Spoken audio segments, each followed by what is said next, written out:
suis né dans une famille bien catho-pratiquante, mais pas lourde, étouffante. C'est-à-dire jamais ils m'ont tiré de force pour aller à droite, à gauche, dans des retraites et tout. Ils m'ont pas gavé du tout, donc c'était plutôt bien joué de leur part. Ben voilà, Jésus, bon ok, je pouvais concevoir qu'il était vivant, mais je voyais concrètement pas en quoi ça allait changer ma vie. Et de fait, je pensais m'en tirer bien tout seul. Me voilà parti en Inde avec 5 compagnons. Et en fait, c'est un mois en Inde qui va vraiment changer beaucoup de choses. Donc, à la découverte des plus pauvres d'une part, les bidonvilles, les pauvres et tout ça. Mais c'est pas ça qui va plus me saisir. Ce qui va vraiment me saisir profondément en Inde, ça va être la rencontre d'un couple assez âgé, un couple d'hindous, mais qui donnait tout.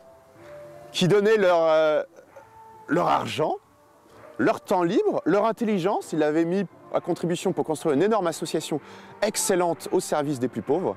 J'avais vu un truc tellement fort, je me dis, il faut que je fasse comme eux. Il faut que j'essaye d'être comme eux. Eux, ils ont trouvé le bonheur. Moi aussi, je le veux.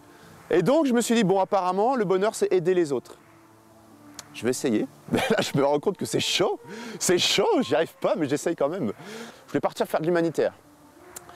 Et là, donc, effectivement, je suis assez motivé, j'envoie plein de lettres et tout. Comme ça, je me retrouve dans les sessions d'accueil de la Fidesco.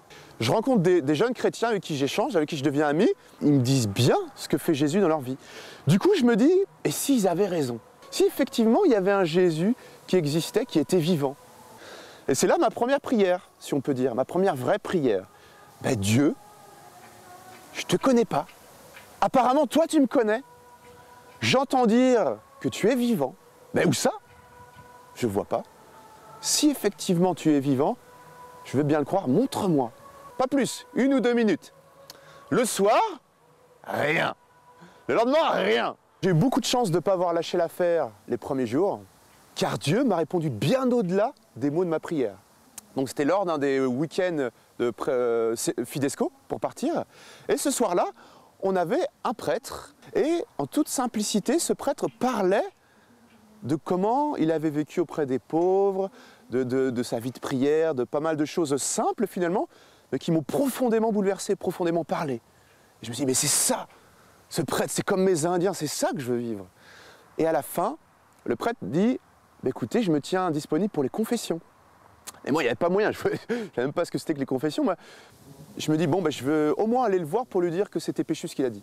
Assez naturellement, dans la discussion, je lui dis, bah alors, il n'y a pas trop de monde pour se confesser et tout. Il fait, ah non, mais peut-être, si tu veux, je peux te confesser. À la rigueur, pourquoi pas, mais je ne connais pas.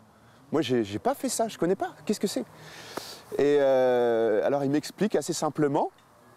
Et je commence à dire des petits péchés, des plus gros trucs, des trucs enfouis depuis longtemps. Et ça sort. Et en face de moi, au lieu de voir le père qui, oh là, qu'est-ce que t'as fait, t'es fou?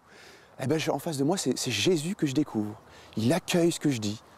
Le Père fait la prière d'absolution. Là, c'est un peu dur à décrire avec des mots, mais là, une espèce de chaleur très forte qui commence à me prendre. Des larmes qui commencent à couler, un truc de fou. Moi, je pleurais jamais. Et là, je me rappelle toutes les paroles de mes prières que je faisais fidèlement. Viens me visiter, montre-moi que tu es vivant, montre-moi que tu m'aimes. Et là, à travers ce prêtre, au moment de l'absolution, il me prend au mot, mais bien au-delà de mes petits mots à moi. Et là, ça a tout changé. Là, j'ai vu, ah c'est ça. Ah, tu es comme ça. Ah ben là, merci d'exaucer mes prières. Oui, je veux marcher à ta suite. Oui, je veux mieux te connaître. Et j'ai pu partir en Afrique du Sud, à Soweto. J'ai rejoint 7 pères salésiens. Et pendant 2 ans, j'ai découvert l'Église, j'ai aimé l'Église, j'ai servi les plus pauvres. Je reviens en France profondément transformé et toujours avec ce goût d'aimer Jésus, de vivre pour lui et maintenant de servir mon pays. Car c'est bien beau d'aller travailler au fin fond de l'Afrique, mais en France, combien de personnes blessées en France, combien de pauvres en France?